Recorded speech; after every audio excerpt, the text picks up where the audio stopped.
Um, I, I don't even know what's going on anymore.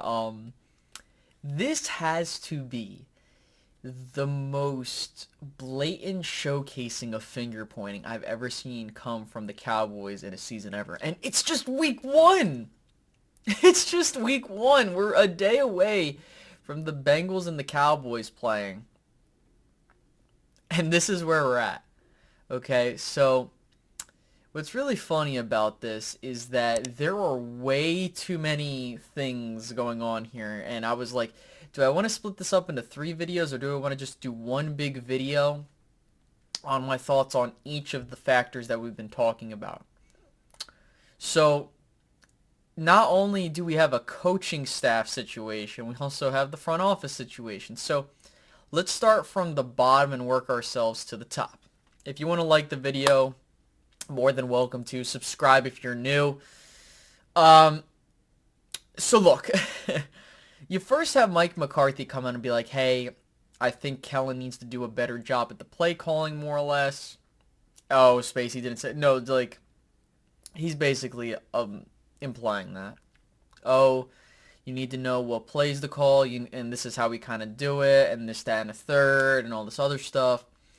And he talks about how, like, hey, I don't, like, this isn't a West Coast offense like I would run it. This is more like this type of, like, it's just such a big mess. And I don't know what to say other than this is just laughable. You have your head coach complaining at the fact that your offensive coordinator is running an offense that you don't like, and I understand why you don't know the verbiage and the language because it's an offense that isn't yours. And if we're being real with ourselves, this is the exact problem, and this is why some teams fall apart, because everyone needs to be on the same page, especially if you're trying to run a defense, you need to know what you're trying to do there, and offensively, you need to know what you're trying to do. But the problem is that if it's the same thing for nearly a decade plus now, that doesn't work. Like, you can't expect to keep running the same offensive system for all that time without either adapting that offensive system or getting rid of it and trying a different scheme, right? Because there are coaches like the Sean Paytons of the world, like Bill Belichick, Mike Tomlin. You have teams that have had coaches for quite some time, and they have to adapt. If they don't adapt, you end up being in situations like Seattle, for example, where they're not really doing a whole lot there to help themselves. Dallas is another prime example. Like, listen, when you run the same offensive system, you're begging that, hey, my talent beats your talent, and I don't have to out-scheme you, which is something that bothers the living shit out of me because that is not how football works. You're never going to be in a situation where every single position group you're more talented unless the team's like shit. You know what I mean? So we need to scheme better, right? And that falls on Mike McCarthy and then Kellen Moore. That's why I'm not a fan of Kellen Moore anymore because I feel like he has peaked as a play caller, and I think that he needs more experience to really hone in on what he's trying to do because it looks like he has been tainted by the old coaching staff, and then like there's this sense of arrogance that comes from Kellen Moore. Not that he says anything, but like when he calls his plays, there's no attacking the middle. There's no real design in these. These are just like gimmicky shit, and that's not gonna work. So there's that. So you have your head coach calling out your offensive coordinator. Then you have, I'll add this too, and then your offensive coordinator calling out the players for pre-snap penalties, which is hilarious. Now we move on to the front office. Oh my god!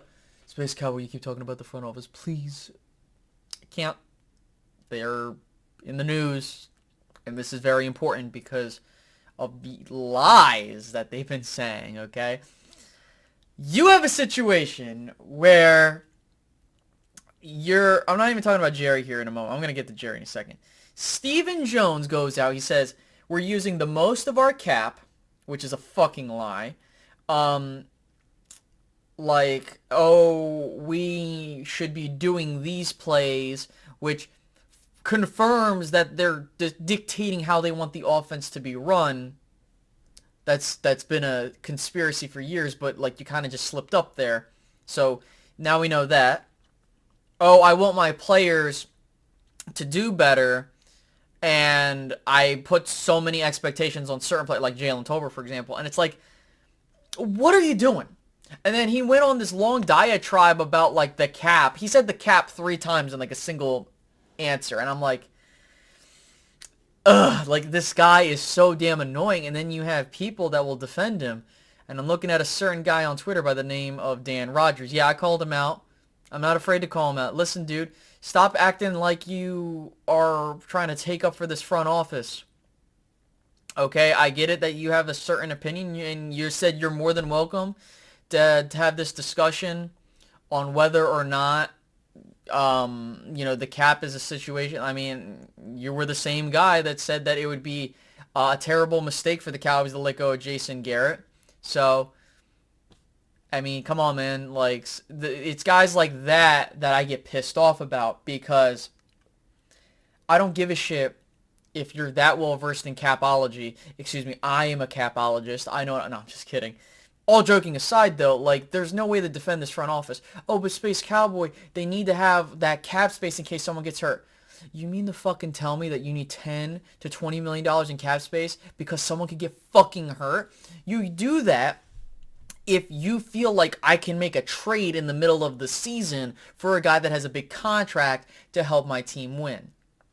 Stop pussyfooting, and don't be afraid to restructure deals if you see an avenue. This is what teams do. Successful teams do. They move contracts around. They make right investments, right? The Cowboys have not been smart with spending their cap money, you may say, right? Oh, Space, they spend all their money. They re-sign their players. Okay, Jalen Smith, La'el Collins, okay. Who else did we sign long-term that really didn't pan out? You can't, if you want to say Dez, maybe, Zeke, maybe, like, Dak, I don't know, like, you have to be more smart with your investments, or more so, if you don't want to invest in a player, then don't fucking invest in the player. Make that decision earlier. I hate getting so riled up with this, but it's like, ugh, it's the same goddamn thing. And I'm done dealing with people that are so fucking brain dead that they're literally feeding you misinformation. Stop it. Stop defending Stephen Jones. Stop defending Jerry Jones in their malpractices on how they build an organization. Then you have fucking Jerry going out there being like, I can have a call-in show with the fan base, and I'm not going to sell the team, though, but I can do that. And bro, I hope someone finds dirt on this SOB. Like, seriously, these two dumb fucks. Like, the only person that can save this is Charlotte, because Charlotte understands, hey, I'm not gonna act like I'm good at the football thing. I'm gonna bring in people that are experts. She does a fantastic job with what she does with the Cowboys, I'll tell you that. But again, she understands the place of the ownership. She understands what it takes to put people in place. So I think that if you get a Charlotte Jones, maybe, just maybe, but I'm kind of like, can we get someone else in here? So the thing is that not going to games is not going to affect the revenue of the Cowboys, because the Cowboys only make like 1% of their revenue off of ticket sales. They get the rest off of endorsements, TV revenue, and all that other stuff. Merch.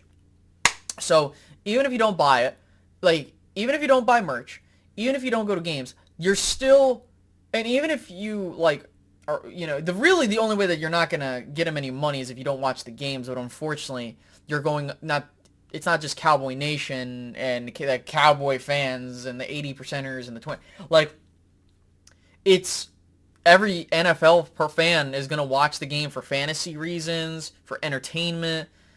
You can't get away from that. Like, even if you go on Red Zone, you're going to see the Cowboys come up.